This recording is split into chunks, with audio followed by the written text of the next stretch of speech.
En los últimos años, el precio de los alimentos ha tenido una tendencia alcista y precisamente sucede por la especulación de los oligopolios y las grandes empresas transnacionales que ven en el hambre un negocio.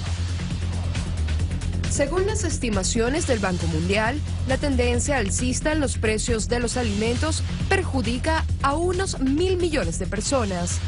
Asimismo, pequeños y medianos productores tienden a desaparecer debido a que la cadena productiva de elaboración de semillas, producción y distribución se encuentra en pocas manos. Las grandes transnacionales de alimentos como Cargill y Monsanto almacenan grandes cantidades de materia prima, para luego asegurar que hay poca producción y especular con los precios.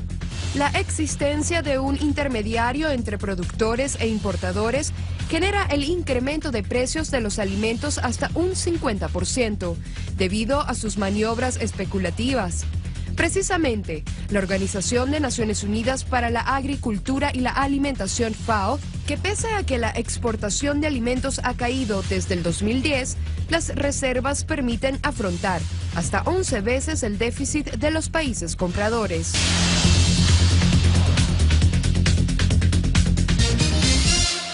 Bueno, y sobre el análisis estaremos conversando desde España con Esther Vivas. Ella es activista e investigadora en movimientos sociales y políticas agrícolas, además de alimentarias. Nos da su lectura en torno al tema del día de hoy.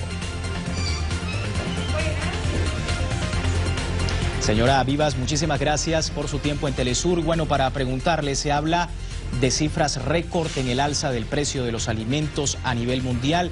¿Cómo influyen los intermediarios entre exportadores y compradores de alimentos en esa situación y teniendo en cuenta la tendencia especulativa que reseñan los expertos? Su opinión. Lo que hemos visto en los últimos tiempos es que desde el inicio de la crisis económica, los mismos que en su momento especularon con las hipotecas subprime e hicieron negocio con la vivienda, son los mismos que ahora están especulando con los alimentos y empujándolos hacia esta alza tan importante de los precios. Bancos, compañías de seguros, fondos de inversión hoy compran y venden cereales básicos en los mercados de futuro, básicamente para especular con los mismos y ganar dinero a costa de generar hambre en muchos países del sur. Ahora, la FAO analiza por estos días las consecuencias macroeconómicas de la inestabilidad de los precios sobre la inflación. Comenta que la fluctuación de los costos es común en los mercados agrícolas, pero cuando se tornan impredecibles pueden tener efectos negativos en la seguridad alimentaria del consumidor y además de los productores. ¿Cuál es su lectura? Sí, esto ya está sucediendo hoy en día. Vivimos en un mundo de la abundancia de los alimentos, en el que, según la FAO, se produce comida para 12.000 millones de personas en el planeta.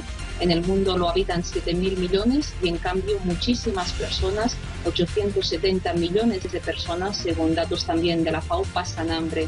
Vivimos, por lo tanto, en un mundo de la abundancia de la comida, pero también en un mundo de la abundancia del hambre, básicamente porque los alimentos han dejado de ser una necesidad básica, un bien común, para convertirse básicamente en un negocio, en un instrumento de negocio en manos de unas pocas multinacionales de la agroindustria. Bueno, y precisamente sobre esto vamos a revisar a continuación algunas cifras de la producción de alimentos en el mundo. Desde los años 60, la producción de alimentos se ha triplicado, mientras que la producción mundial solo se ha duplicado. Sin embargo, casi 900 millones de personas pasan hambre en el mundo, según estima la FAO. Esto demuestra que los mecanismos de producción, distribución y consumo están al servicio de los intereses privados, que impiden a los más pobres la obtención necesaria de los alimentos. La globalización alimentaria promueve un modelo de agricultura kilométrica que fomenta la pérdida de biodiversidad. La FAO ha reconocido que la inflación de los precios de los alimentos ha superado la inflación general, y esto tiene un impacto en los más pobres, que pueden destinar hasta 75% de sus ingresos a comprar alimentos. Bueno, seguimos con Esther Vivas desde España. Ella es activista e investigadora en movimientos sociales y políticas agrícolas y alimentarias. Y preguntarle, señora Vivas, a raíz de estos datos, ¿se puede hablar de un negocio para generar hambre en el mundo?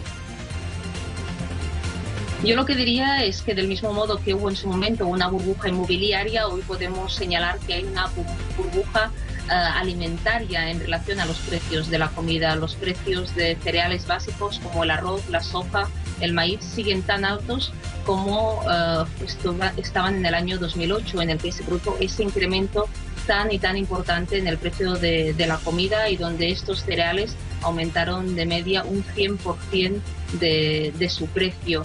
Por lo tanto, nos situamos en un contexto donde básicamente se está especulando con la comida, se está haciendo negocio con algo tan básico como son los alimentos, a la vez que también se está dando una dinámica de privatización, de acaparamiento de tierras en los países del sur. Por lo tanto, aquello tan básico que nos da de comer, como la tierra, las semillas y los alimentos, hoy es básicamente un instrumento en manos del capital para ganar mucho dinero. Ahora, por último, en América Latina y el Caribe, la inflación de los alimentos alcanzó el 0,5% en agosto de este año, lo que representa una ligera alza en relación con los meses anteriores. ¿Cuáles son las perspectivas en esa región? Bueno, en América Latina, del mismo modo que en muchos otros países del sur, el impacto con la especulación de los alimentos ha sido muy importante. De hecho, países como Haití fueron de los que más sufrieron la crisis alimentaria del año 2008 y es uno de los sitios donde justamente este aumento tan importante del precio de los alimentos ha repercutido con las poblaciones más vulnerables, más desfavorecidas. Tenemos que tener en cuenta que en muchos países del sur las familias destinan entre un 60 y un 80% de sus ingresos a la compra de alimentos. Si estos alimentos aumentan su precio más del 100%, se convierten en inaccesibles para amplias capas de la población. Esto es lo que ha venido sucediendo en los últimos tiempos y ha conducido a esta situación de aumento del hambre o de las dificultades para conseguir la comida y los alimentos necesarios para poderse alimentar, y esto ha afectado pues cada vez a más colectivos y a más familias.